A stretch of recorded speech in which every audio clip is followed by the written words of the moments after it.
અમદાવાદમાં ભગવાન જગન્નાથજીની નેત્રોત્સવ વિધિ થઈ। શાસ્ત્રોક્ત મંત્રોચ્ચાર સાથે નેત્રોત્સવ વિધિ થઈ। ધ્વજારોહણ બાદ ભગવાનને રોટલી દાળનો ભોગ ચડાવવામાં આવ્યો। ભોગ બાદ 1000થી વધુ સાધુ સંતોને પ્રસાદી આપવામાં આવશે। મંદિરે નેત્રોત્સવ વિધિમાં મોટી સંખ્યામાં શ્રદ્ધાળુઓ ઉમટ્યા છે। હરિભક્તોમાં અનેરા ઉત્સાહનો માહોલ અત્યારે જોવા મળી રહ્યો છે। ભગવાન જગન્નાથજીની નેત્રોત્સવ વિધિ ચાલી રહી છે, જેમાં સાધુ સંતો મોટી સંખ્યામાં જોડાયા હતા। ગૃહ રાજ્યમંત્રી હર્ષ સંઘવી પણ જોડાયા હતા અને નાથના તેમણે દર્શન કર્યા હતા। ધ્વજારોહણ બાદ ભગવાનને રોટલી દાળનો ભોગ પણ ચડાવવામાં આવ્યો છે અને સાધુ સંતોને આ પ્રસાદ રૂપે આપવામાં પણ આવ્યો છે। મંદિરે મોટી સંખ્યામાં નેત્રોત્સવ વિધિમાં ભગવાનના દર્શન કરવા માટે લોકો જોડાયેલા છે। હરિભક્તોમાં અનેરો ઉત્સાહ જોવા મળી રહ્યો છે। વહેલી સવારે ગૃહ રાજ્યમંત્રી હર્ષ સંઘવી પણ મંદિર પરિસર ખાતે પહોંચ્યા હતા। રથયાત્રાની અત્યારે તડામાર તૈયારીઓ જે છે, એક બાદ એક વિધિ છે તે અત્યારે સંપન્ન થઈ રહી છે। 1000થી વધુ સાધુ સંતોને પ્રસાદી આપવામાં આવશે।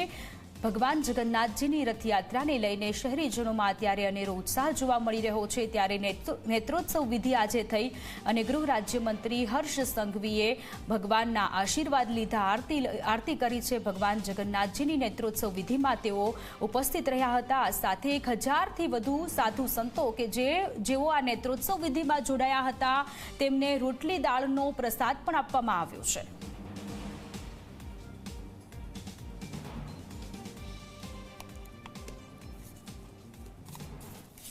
15 દિવસ મોસાળમાં ખૂબ આનંદ મહોત્સવ અને સૌ કોઈ ભક્તિના જે ભગવાનને રંગો રંગવામાં આવી રહ્યા હતા, તે રંગો રંગાઈને હવે ભગવાન નિજ મંદિરે પરત ફરી ચૂક્યા છે। નેત્રોત્સવની વિધિ ભગવાનની થઈ ચૂકી છે અને હવે જે ધ્વજારોહણ છે તે કરવામાં આવી રહ્યું છે।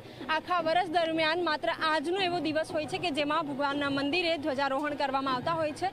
વાંચતે ને ગાજતે મંદિરના મહંત, યજમાન, ટ્રસ્ટી અને જે અન્ય જે લોકો છે તેઓ મંદિરે પહોંચે છે અને ત્યારબાદ ધ્વજારોહણ કરવામાં આવે છે। અત્યારે દ્રશ્યો આપ જોઈ રહ્યા છો કે ભગવાનની જે પીળી ધજા છે એ અહીં ધ્વજારોહણ કરવામાં આવી ચૂકી છે અને હવે તો શાસ્ત્રોક્ત મંત્રોચ્ચાર સાથે ભગવાનની નેત્રોત્સવ વિધિ અત્યારે થઈ રહી છે। ભગવાન અત્યારે ગણતરીના કલાકો બાકી રહ્યા હતા અને મોટી સંખ્યામાં ત્યાં હરિભક્તો આવી પહોંચ્યા છે। ભક્તો ભાવ વિભોર થયા છે। 148મી ભગવાનની જગન્નાથજીની રથયાત્રાને લઈને આજરોજ નેત્રોત્સવ વિધિ થઈ।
અમદાવાદમાં ભગવાન જગન્નાથજીની નેત્રોત્સવ વિધિ થઈ। ભગવાન જગન્નાથજીને રોટી દાળનો ભોગ લગાવાયો। ભગવાનને ભોગ લગાવ્યા બાદ સાધુ સંતોએ પ્રસાદી લીધી। કાળી રોટી અને ધોળી દાળ, માલપુવા અને ખીરનો પ્રસાદ, વસ્ત્રો અને દક્ષિણા આપીને સાધુ સંતોનું સન્માન કરવામાં આવ્યું।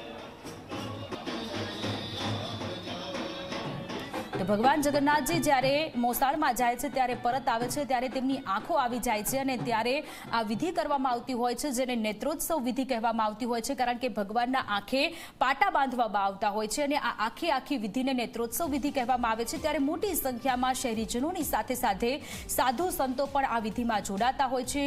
ગૃહ રાજ્યમંત્રી હર્ષ સંઘવી, આરોગ્ય મંત્રી ઋષિકેશભાઈ પટેલ પણ આ વિધિમાં જોડાયા હતા અને ત્યારબાદ મોટી સંખ્યામાં સાધુ સંતોએ પ્રસાદી લીધી છે। ભોગ ધરાવવામાં આવતો હોય છે ભગવાનને કાળી રોટી, ધોળી દાળ અને માલપુવાનો પ્રસાદ અત્યારે લોકોને આપવામાં આવી રહ્યો છે।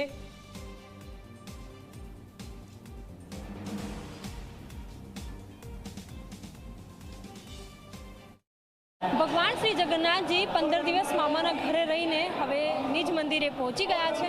નેત્રોત્સવની વિધિ થઈ ગયા બાદ અને ધ્વજારોહણ બાદ હવે તમામ જે સાધુ સંતો છે, આ એવો સાધુ સંતો છે કે જેઓ વૃંદાવન, ઉજ્જૈન જેવા જે પવિત્ર ધામ છે ત્યાંથી આવ્યા છે અને તેમને અત્યારે પ્રસાદી આપવામાં આવશે. આ એ જ પ્રસાદી છે, કારણ કે આજનો જે દિવસ છે એમાં કાળી રોટી, ધોળી દાળ, એટલે કે જે માલપુઆ અને ખીર છે તે જ પ્રસાદમાં આપવામાં આવે છે, તેનો ભોગ લગાવવામાં આવે છે. અને અત્યારે હાલ દ્રશ્યો પણ આપ જોઈ રહ્યા છો કે જે મંદિરના મહંત છે દિલીપદાસજી જે છે તેઓ અત્યારે તમામ જે સાધુ સંતો છે તેમનું સન્માન કરી રહ્યા છે, તેમને આવકાર આપી રહ્યા છે અને દક્ષિણા તેમજ વસ્ત્ર આપીને તેમનું સન્માન કરવામાં આવી રહ્યું છે.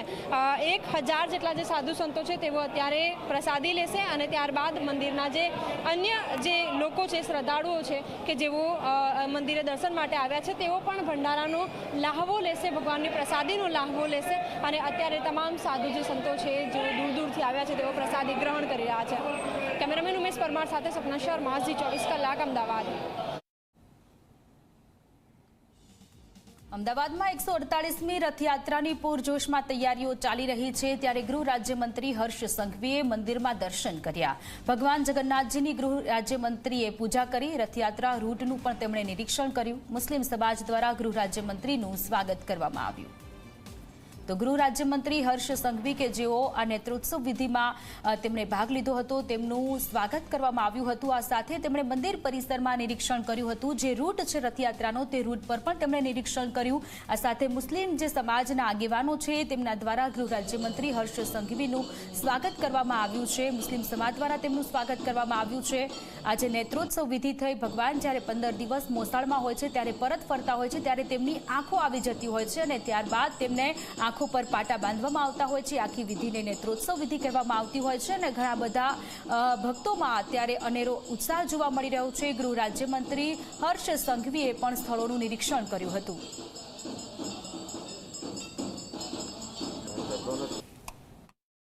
ભગવાન જગન્નાથની 148મી રથયાત્રા અને 148મી રથયાત્રાને લઈને અત્યારે રાજ્યના ગૃહમંત્રી હર્ષ સંઘવી જે છે રથયાત્રાના રૂટ ઉપર નીકળેલા છે. ખાસ કરીને ગુજરાત રાજ્યના ડીજીપી વિકાસ સહાય સાથે અમદાવાદ શહેર પોલીસ કમિશનર અને સિનિયર અધિકારીઓ જે છે આખા રૂટ ઉપર જે છે અત્યારે અહીંયાથી રવાના થઈ ચૂક્યા છે. ત્યારે આ રૂટ ઉપરનું નિરીક્ષણ અને પરીક્ષણ જે છે કરવામાં આવી રહ્યું છે, જેને લઈને રથયાત્રાના દિવસે કોઈ પણ નાનામાં નાની ક્ષતિ ન રહી જાય અને યોગ્ય સુરક્ષા કવચ જે છે મળી રહે માટેથી આખે તમે જોઈ શકો છો કે અત્યારે ચાલતા સંઘવી અહીંયાથી આ રૂટ ઉપર રવાના થઈ રહ્યા છે. સાથે તે વચ્ચે મુસ્લિમ સમાજના ધારાસભ્યો અને અલગ મુસ્લિમ સમાજ દ્વારા જે સ્વાગત જે છે એ પણ કરવામાં આવી રહ્યું છે. કેમેરામેન અમિત બકવાડા સાથે ઉદય રંજન, ઝી મીડિયા, અમદાવાદ. તો ભગવાન જગન્નાથજીની 148મી રથયાત્રાના રૂટનું નિરીક્ષણ કર્યું ગૃહ રાજ્યમંત્રી હર્ષ સંઘવીએ. જે રૂટ છે તે તમામ જગ્યાએ પોલીસનો અત્યારે ચાપતો બંદોબસ્ત ગોઠવી દેવામાં આવ્યો છે. આ બાજુ મુસ્લિમ સમાજના આગેવાનો દ્વારા પણ ગૃહ રાજ્યમંત્રી હર્ષ સંઘવીનું સન્માન કરવામાં આવ્યું છે.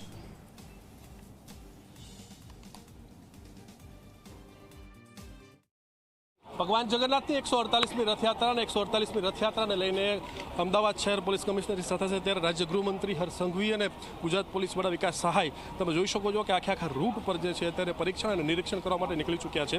ત્યારે જે દિવસે રથયાત્રા નીકળનાર છે 27મી તારીખે, એ દિવસે કોઈ નાનામાં નાની ક્ષતિ ન રહી જાય અને ખાસ કરીને સીસીટીવી અને ટેકનોલોજીનો ઉપયોગ જે છે આ વખતે કરવામાં આવી રહ્યો છે. તો આખા રૂટ ઉપર જે છે અત્યારે રાજ્ય ગૃહમંત્રી હર્ષ સંઘવી સહિતના ઉચ્ચ અધિકારીઓ અત્યારે રવાના થઈ ચૂક્યા છે. કેમેરામેન અમિત બકવાડા સાથે ઉદય રંજન, ઝી મીડિયા, અમદાવાદ.